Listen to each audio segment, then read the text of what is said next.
In the weeks since Steve Jobs died, there's been an outpouring of gratitude from his fans for the way his inventions, like the iPad, changed their lives. Among the most passionate are parents of children with severe forms of autism, especially those who can't speak and appear hopelessly locked inside themselves. Those parents often say these kids understand more and know more than they're able to communicate.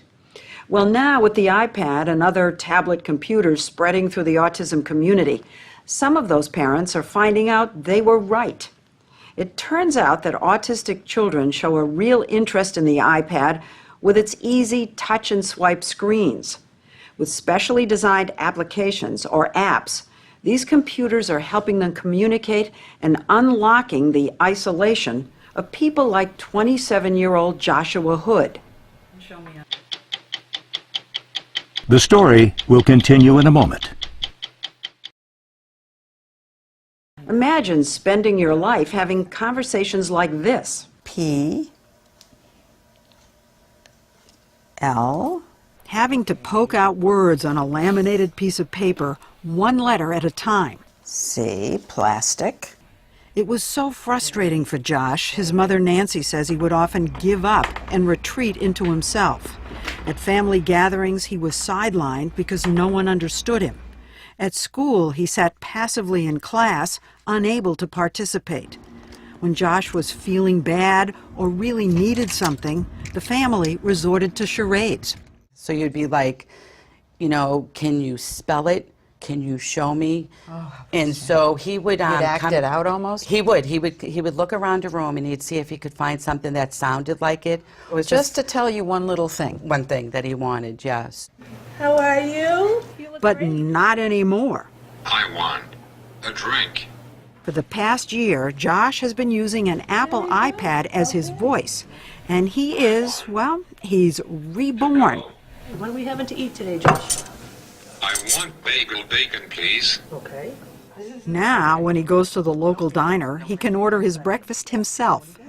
Josh's mom downloaded a special language app and added pictures, videos, and symbols that allow him to convey his feelings, Happy. what he wants, Toys. and what he watches on TV. TV News 60 Minutes. My first 60 Minutes interview on an iPad. I asked about his brother Jimmy. And how old is Jimmy? Is he? Keyboard. Numbers. 2, 6. Jimmy 26. So he's 1 year younger than you are. Is he your best friend? Oh, does that mean you love him? Yeah? Josh is typical of people with autism in that he rarely looks directly at me, he rocks, and he has obsessions. In his case, it's World War II. Hogan's Heroes Season 6. His therapist, Tammy Taylor, will never forget the first time she put the iPad into his hands. What had been bottled up inside him began to pour out. It just blew me away that he could actually tell me his brother had a goatee and was bald. He's completely communicating. Absolutely. He's part of the community. I mean, communication is the essence of being human, and here he is communicating fully now. Totally. The language app that Josh uses is called Proloquo to Go. Josh's Spaces. My Places. Work. But there are other apps created specifically for autistic people, like Autism Express, to help children identify emotions. And another called Look in My Eyes to practice eye contact. How do you feel about being on TV? Can you show me on there? Categories. Feelings. Happy. Joshua. Happy. Tell me what's happening inside of you as your son starts to tell you what he's been thinking. He's probably been trying to tell you for 27 years. Mind-boggling, to tell you the truth. I always had said when he was younger, it was like, you know, he was a computer and I was computer illiterate, and I didn't know how to press the right keys. Sorry, to get him to communicate. It was just, you know, that was the hard part, is you knew there was more in there and you didn't know how to get it out. Touchscreen computers help Josh communicate. Can they do the same for these children at the Beverly School in Toronto, Canada? where half the students are severely autistic and more impaired than Josh. You can show me. The day we were there, kindergarten teacher Sabrina Morey struggled to figure out why 7-year-old Nathan was so upset. Students don't have a way to communicate with me. They don't have a way to tell me how they're feeling, what they want, what they need, what's happened to them before they've come to school. It's frustrating for you. What about for them? It can be very frustrating. Oh, look, the iPad's here. For the past year, Maury and her fellow teachers Ian Stewart and Stacy Carroll have been involved in the first study to find out just how effective the iPad is with their students. Has the iPad made any difference, The Stacy? iPad has made a huge difference. There's something about using the iPad that draws the students in.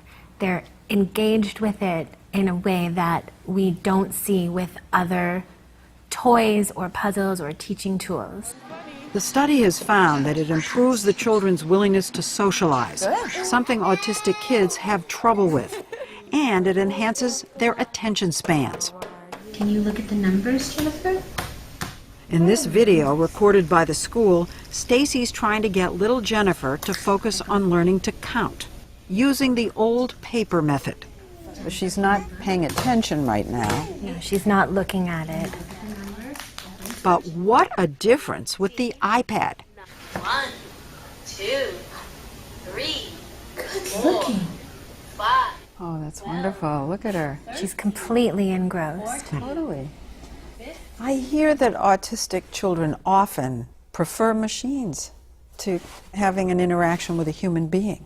Is that what we're seeing? What we're thinking is that the device is constant. So the voice is constant, the pacing is constant, it waits. I might not wait as long. You're unpredictable. Right. And they like order and control. Absolutely. But the teachers are finding that, as with autism in general, there's a range of ability when it comes to benefiting from the iPad. When he likes something, he lights up. I sat down with Sabrina and Nathan. Ready?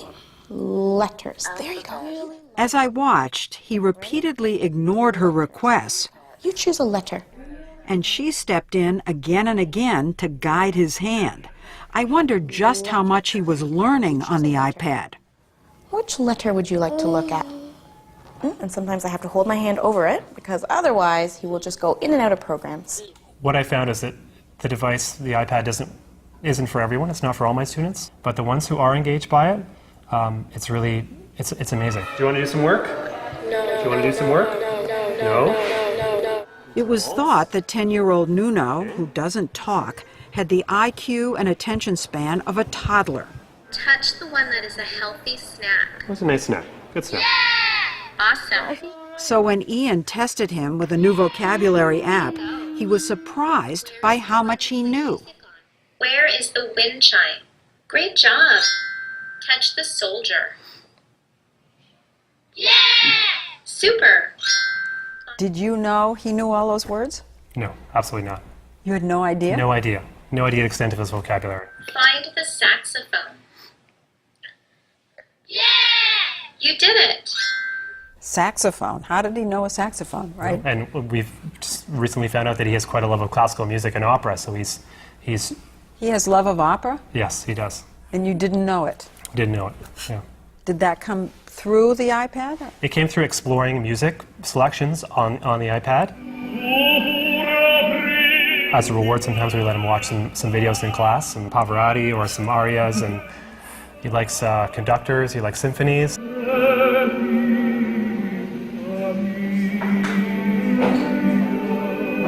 You're discovering that there's more inside these children's heads than you realized. And that's something in a way I feel like we've known, but this is giving us a tool to really show us and prove that there is more happening. Figuring out why so many autistic people are unable to speak, as many as 30% of them, is the subject of a major new research study at the University of Pittsburgh. We don't have a biological marker for autism in most cases at the moment. Neuroscientist Dr. Walter Schneider is investigating whether the language problems in autism are caused by a disruption in the brain's connective circuits. What we're going to do now is the motor mapper. He invited Temple Grandin, the renowned professor of animal science and author of 5 books on autism, to have her brain scanned as his first subject. Okay, Temple, the noise is going to start. You doing all right? I'm okay. Grandin has Asperger's, a high-functioning form of autism, but she had trouble learning to speak. My speech started coming in around, 3.5, a few stressed words at a time. Like I'd say, bah, for ball. To analyze Grandin's brain, Schneider used a new technique he developed called high-definition fiber tracking that reveals the interior wiring in fine detail. This is a normal brain. This is a normal brain. First, he showed us the fibers that make up the language circuit in a normal brain, a streamlined bundle with off-ramps at the top. But what about in a brain with autism, like Temple Grandin's?